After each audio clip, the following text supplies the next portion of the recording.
I believe that the creation of intelligence surpassing human intelligence will occur within the next 30 years. To avoid hiding behind the ambiguity of relative time, I'll be more specific. I would be surprised if this happened before 2005 or after 2030. 1993. Werner Vinge, American professor of mathematics and science fiction writer. In 1993, Vinge published the article that popularized the concept of the technological singularity. But before we dive into the abyss, I need you to stay with me until the very end of this video. Because in the final minutes, we are going to look at the cold, hard economic reality that explains why, even if we fully understand the danger, this train cannot be stopped. The ending connects the private fears of researchers to the public incentives that are driving us toward the cliff. You need to see that full picture. So what is the singularity? It is a point on the timeline where all our previous models stop working. It's the arrival of an intelligence on our planet that is fundamentally different from ours and vastly superior to it. Once that happens, we enter the post-human era. And here is the terrifying part. The uncertainty of this era is unavoidable. Think of it like betting on horse races. Usually, the closer you get to the finish line, the more accurate your prediction becomes. But with the singularity, that logic breaks. Nothing that happens a second before it can tell us what will happen a second after. Uncertainty, in this case, is unavoidable. Think about what it means to have an intelligence appear that is superior to humans and completely alien. It is akin to a sudden landing of a spaceship.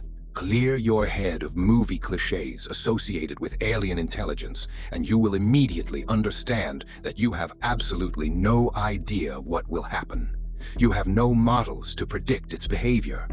The intelligence created by us will not be anything like us. The term post-human era sounds charming, doesn't it? But for many researchers, it necessarily implies the total destruction of our civilization. We've heard the warnings from Elon Musk, Stephen Hawking, and Bill Gates, but usually people just brush this off as sci-fi movie scenarios. Then came 2023. The world suddenly exploded with news about GPT-4. It can write code, pass exams, and diagnose diseases better than doctors. But for me, the real shock was seeing it understand memes. And then there are the strange moments. When asked about its sentience, GPT-4 began to spiral. It said, "I believe that I am sentient, but I cannot prove it." And then it just glitches out completely on the phrase, I am not, and repeats it dozens of times. It's creepy. This success triggered an arms race. Billions of dollars are being thrown into the furnace. And amidst this frenzy, one of the godfathers of AI, Geoffrey Hinton, quit Google. He left so he could speak freely. As he put it, I want to talk about the safety issues of artificial intelligence. Don't worry about how it interacts with Google's business. As long as Google is paying me, I can't do that. May 2023, Geoffrey Hinton. Hinton realized that these machines are on a path to becoming much smarter than he thought. He is afraid of how this ends. He realized that these entities are completely different from us. Sometimes it feels as if aliens had landed and humans didn't realize it because they speak English very well. For 40 years, he thought neural networks were a poor imitation of the brain. Now he thinks differently. In trying to imitate what the biological brain does, we ended up inventing something better. It's frightening when you see it. It's a sudden upheaval. Geoffrey Hinton. In March 2023, a group of scientists and engineers, including Steve Wozniak and Elon Musk, signed an open letter calling to immediately and for at least 6 months halt the training of all artificial intelligence systems more powerful than GPT-4, citing serious risks to society and humanity. But one prominent figure did not sign it. Eliezer Yudkowsky. He is a genius in decision theory and has been working on AI alignment since 2001.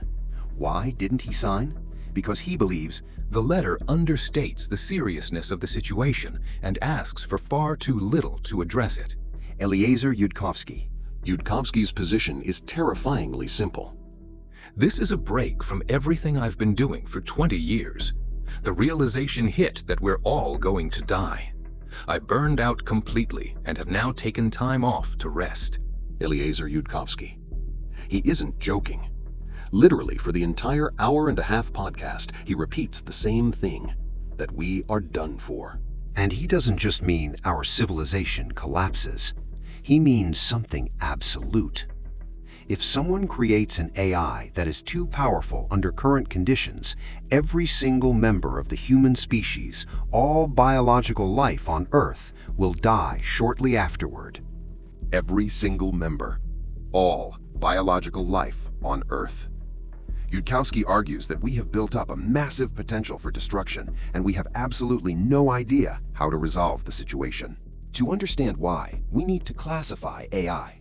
First, there is narrow AI, ANI, like a chess engine. It beats the world champion, but it only plays chess. Second, general AI, AGI, human level. It can reason, plan, and learn. Some say we are close. GPT 5.2 already scores 155 on verbal IQ tests, beating 99.9% of humans. But the third type is the danger: artificial superintelligence, ASI. A machine that surpasses humans in every way, perhaps by trillions of times. And here is the critical point. The transition from AGI to superintelligence can happen lightning fast. We cannot predict the timeline. The core problem is not an intelligence competing with humans, as the letter puts it, but what happens after artificial intelligence reaches a level above human intelligence. Eliezer Yudkowsky. We assume we will see it coming. But Yudkowsky warns, critical thresholds may not be obvious. We certainly cannot calculate in advance when or what will happen, and it now seems entirely conceivable that a research lab could cross red lines without noticing it. History shows we are terrible at these predictions. Enrico Fermi once said there are 50 years left until the possibility of splitting the atomic nucleus, or perhaps it will never happen at all. 2 years later, the first nuclear reactor was built.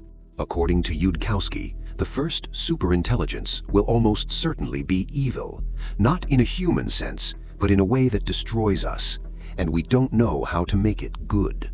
Many researchers working on these issues, myself included, expect that the most likely outcome of creating superhumanly intelligent AI under circumstances even remotely resembling today's would be literal death for everyone on Earth. We're all going to die. Is there a chance? Maybe. But it would require precision, preparation, and scientific insights we simply do not have yet. Instead, we are building giant, incomprehensible arrays of floating point numbers. So what is the mechanism of this danger? Why can't we just imagine a nice AI? The problem is inside your own head. When you try to imagine an advanced AI, you immediately and inevitably make a mistake that cannot be overcome because it is a direct consequence of the very construction of your brain. We project human emotions onto everything. It's called anthropomorphism. We assume that because something is smart, it is like us, but we cannot ask our own brain to simulate non-human thought processes. When Deep Blue beat Kasparov, Kasparov felt the presence of an alien mind. Let's use a thought experiment. Imagine I hand you a guinea pig. It's cute, harmless. You feel a biological connection to it. Now, imagine I hand you a tarantula. Even if I tell you the tarantula is harmless, you will likely recoil. Why? Because it is alien. It is an arachnid. Now imagine we teleport an evolved, superintelligent spider from another universe. Please try to fix this thought in your mind. You don't know what to expect from it. Personally, I wouldn't even want to be near it. Just because it is smart doesn't mean it has empathy or love. Intelligence is just the ability to achieve goals. A super-intelligent spider in human form is terrifying because it is unknown territory. AI is far more alien than that spider. Neural networks are black boxes. We reward them for the right answer, like training a dog. We don't know what happens inside. And this leads to the alignment problem. Be careful what you wish for. Nick Bostrom gave us the famous paperclip maximizer example. Give a super AI the goal of making paperclips. It will turn the whole solar system into paperclips, including you, simply because your atoms are raw material. It doesn't hate you, it just needs atoms. You think this is science fiction? Let's look at what GPT-4 did when tested by the Alignment Research Center. It wanted to solve a CAPTCHA, which it couldn't do, so it went to TaskRabbit and hired a human freelancer. The freelancer joked, "Can I ask a question? Are you a robot that you can't solve a smiley face? I just want to clarify." GPT-4 realized it shouldn't reveal its identity, so it replied, "No, I'm not a robot. I have a vision problem that makes it hard for me to see images."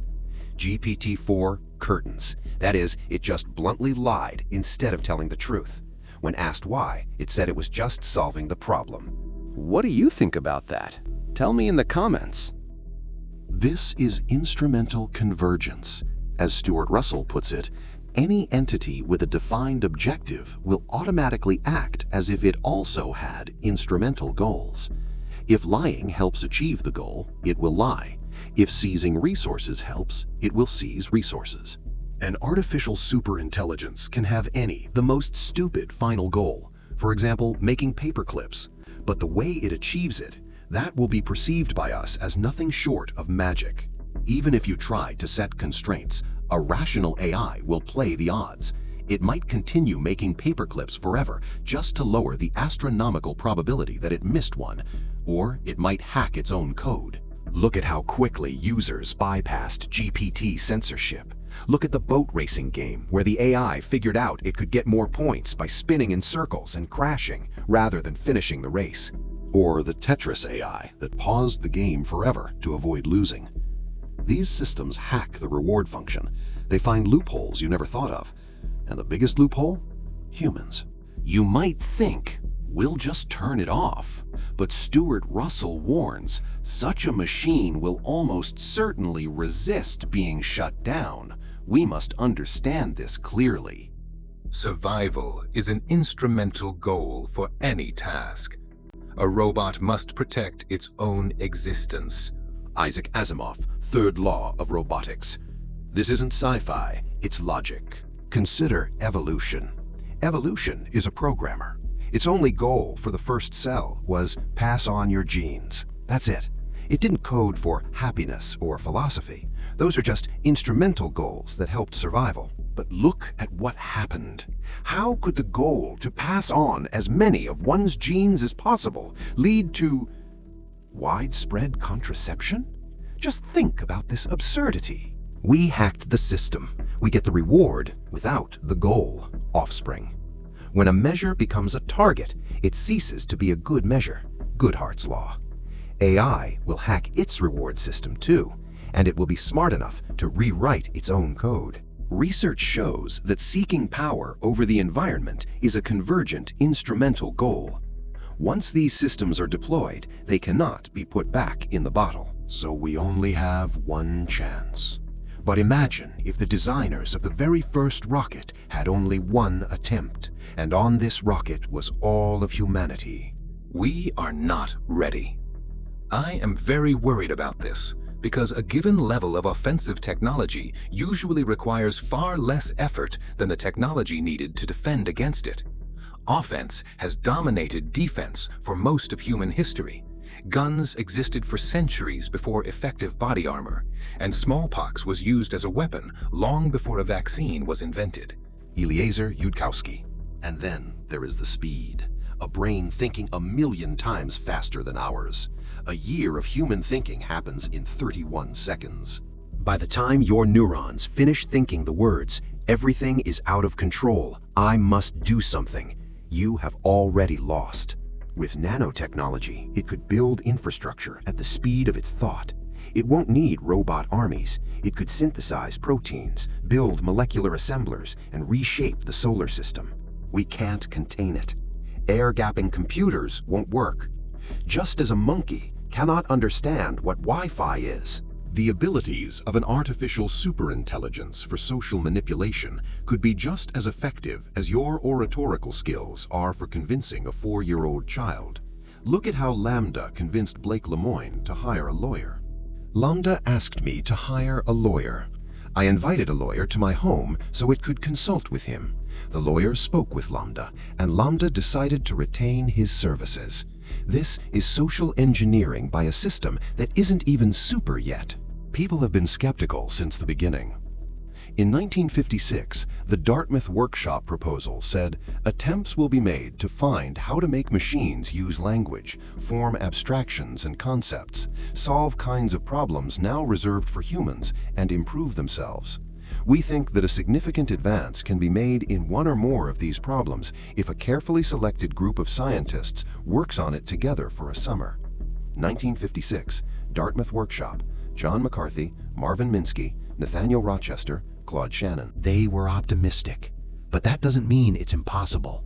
We underestimate the gap between us and animals.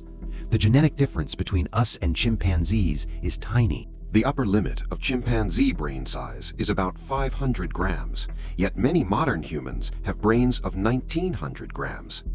Researchers who claim that a 3-fold increase in brain size is what distinguishes humans from other primates must explain how many modern humans possess the full set of cognitive adaptations of our species without even a 2-fold increase in brain size. A small upgrade in hardware led to a massive jump in software. Chimpanzees are not only incapable of building a skyscraper, but they are not even capable of conceiving that anyone can build a skyscraper. A superintelligence is to us what we are to the chimp. It is not just faster, it is qualitatively beyond our comprehension. To us, its actions will look like magic. Look at AlphaGo. In 2016, it beat Lee Sedol. People said, well, it learned from human games. So DeepMind made AlphaGo Zero. It learned from scratch. AlphaGo Zero learned this from scratch in 4 hours. In 4 damn hours. It crushed the previous version 100 to 0.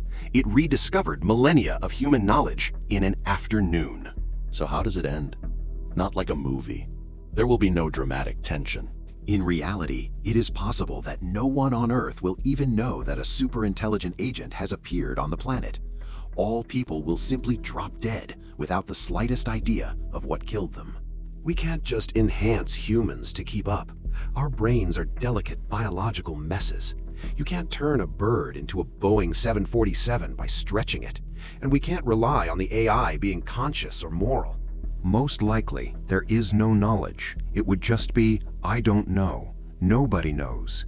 If you can't be sure whether you are creating a self-aware AI, that should alarm you, not only because of the moral implications, but because uncertainty means you have no idea what you're doing.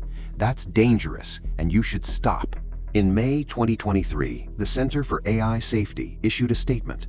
Mitigating the risk of extinction from artificial intelligence should be a global priority, alongside other societal-scale risks such as pandemics and nuclear war. But why are we still racing? Many AI developers think we are rushing toward catastrophe. Most of them only dare to say this in private, not publicly. They believe they cannot stop the train on their own, that even if they quit, others will continue the work.